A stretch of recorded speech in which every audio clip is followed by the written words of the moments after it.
지난 시간에 이 한의학적인 그런 어떤 특성, 한의학이라고 하면 여러분들께서 좀 떠올려서 기억을 해주셨으면 좋겠다라고 했던 그런 그 한의학적인 진단법에 대해서 간략하게 말씀을 드렸습니다. 그 중에서 이 변증이라고 하는 부분이 이 한의학만이 가지고 있는 아주 특수한 이론으로서 저도 이제 저희 한의원 또는 이 BM 한방내과에 이렇게 건자금 캠프에 이렇게 계신 분들이라 하면 한의학이라고 하면 침뜸 부항이 아니라 이런 변증이라고 하는 이런 진단 과정이 한의학이 가지고 있는 아주 고유한 특성이다라고 이렇게 기억을 해주셨으면 하는 게 제 아주 작은 바람입니다. 자, 변증에 대해서 조금 더 말씀을 드리면요, 그 영어로는요 신드롬 디퍼런시에이션이라고 얘기를 합니다.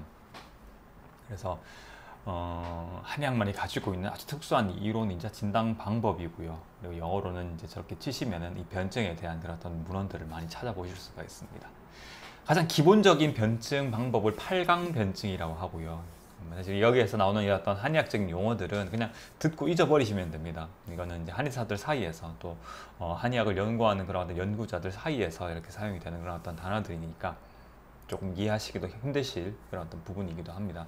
그래서 이런 게 있구나, 이런 어떤 그 진단을 하는 한의학적인 진단을 함에 있어 가지고 이런 관점을 가지고 한의사들이 진단을 하는구나, 이렇게 기억을 해주시면 될 것 같아요. 그래서 가장 기본적인 변증 방법으로 8강 변증, 그 다음에 주로 이제 뭐 내상작병이라고 얘기를 하는데요, 이런 이제 내과적인 질환이라고 보시면 됩니다. 이런 내과적인 질환에는 뭐 기혈변증, 진액변증, 그리고 그걸 합쳐서 기혈진액변증이라고 얘기를 하기도 하고요.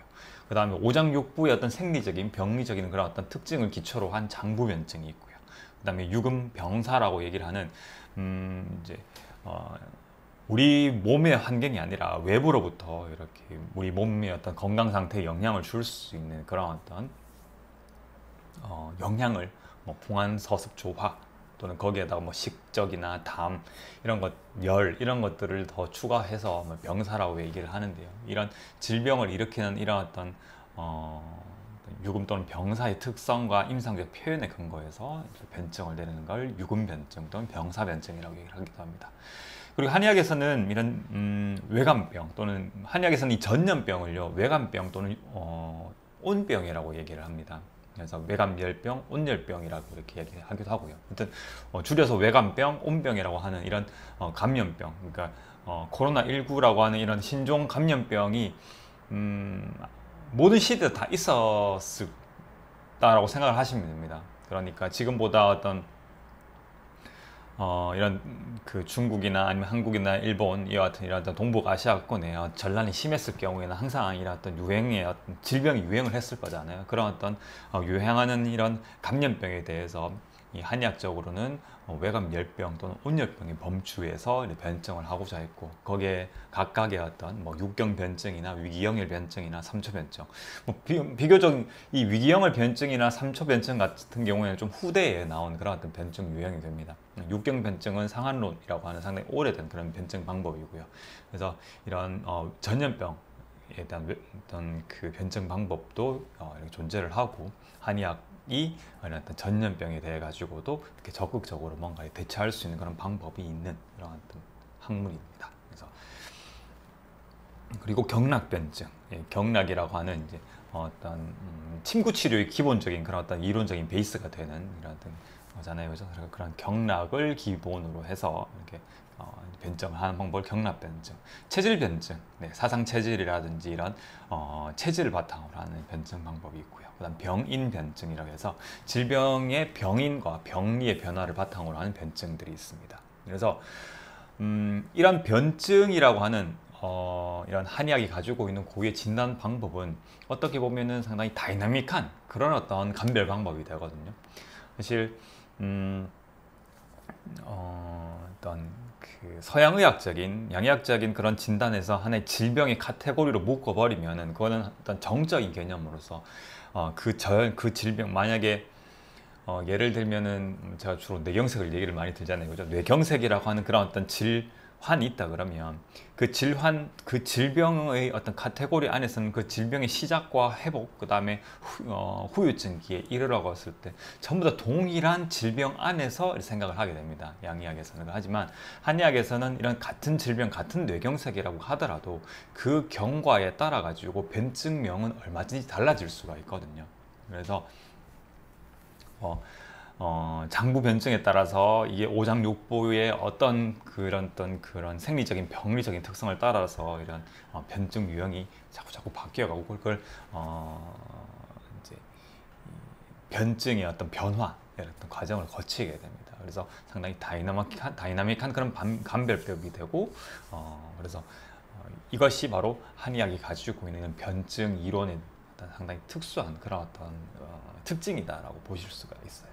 그래서 한의학을 하고 있는 이런 한의사들은 이렇게 질병에 대해 가지고도 감별을 해야 되고요. 그 질병이 가지고 있는 그런 동태적인 상태, 이런 변증에 대해서도 감별을 해야 됩니다. 그래서 항상 두 개의 어떤 그 관점을 가지고서 우리의 인체를 바라보고 있다라고 이렇게 보시면 될 것 같습니다. 또 얘기도 길어졌고 내용도 어렵고 그렇습니다. 그래서 그래서 이런 질문들을 많이 받습니다. 한의과 대학에 가면 어떤 내용들을 공부를 하나요? 이렇게 많은 질문들을 받는데요. 이런 내용들을 지금 이제 공부를 합니다. 사실 예전 즉 이런 그 서양적인 학문들이 유입되기 전에는 이런 이야기를 나누는 게 상당히 상식적이고 그 다음에 보편적인 그런 지식들이었을 거예요. 그런데 이러한 내용들이 이제 서양의 어떤 학문들이 들어오게 되면서 상당히 뭐랄까요?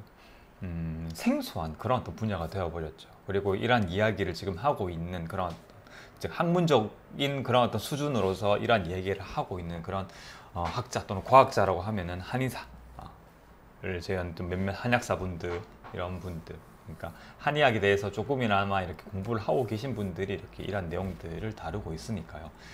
상당히 생소한 그런 부분일 수가 있을 것 같습니다. 하지만 이러한 학문 역시 우리 인체의 어떤 생리적인 병리적인 상태를 바라보는 데 있어서 상당히 우리 몸을 과학적으로 바라보고 그다음 질병을 치료를 하고 건강을 보존을 하는 데 있어서 상당히 큰 도움이 되는 그런 이론들이다라는 거 저는 개인적으로 생각을 하거든요. 그래서 또 이러한 관점으로서 우리의 몸을 바라보다 보니까 또 어떤 서양의학적인 관점에서 한계가 있는 부분에 대해 가지고는 확실히 뭔가 훨씬 더 다른 그런 어떤 해결책을 제시를 할 수가 있는 것 같아요. 그래서 그런 부분에 있어서 어떤 서양의학적인 그런 부분과 한의학적인 부분들은 분명히 상호 보완적으로서 이렇게 우리 인체의 어떤 기능적인 보존과 질병 치료에 도움을 줄 수가 있는 것 같습니다.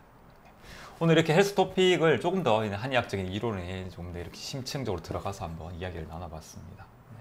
그래서 이런 내용들이 여러분들이 한의학을 조금 더 이해를 하시고 한의원에 내원을 하셔가지고 조금 더 어떤 그 한의학을 친숙하게 이렇게 받아들일 수 있는데 좀 도움이 되셨으면 하는 그런 어떤 바람입니다.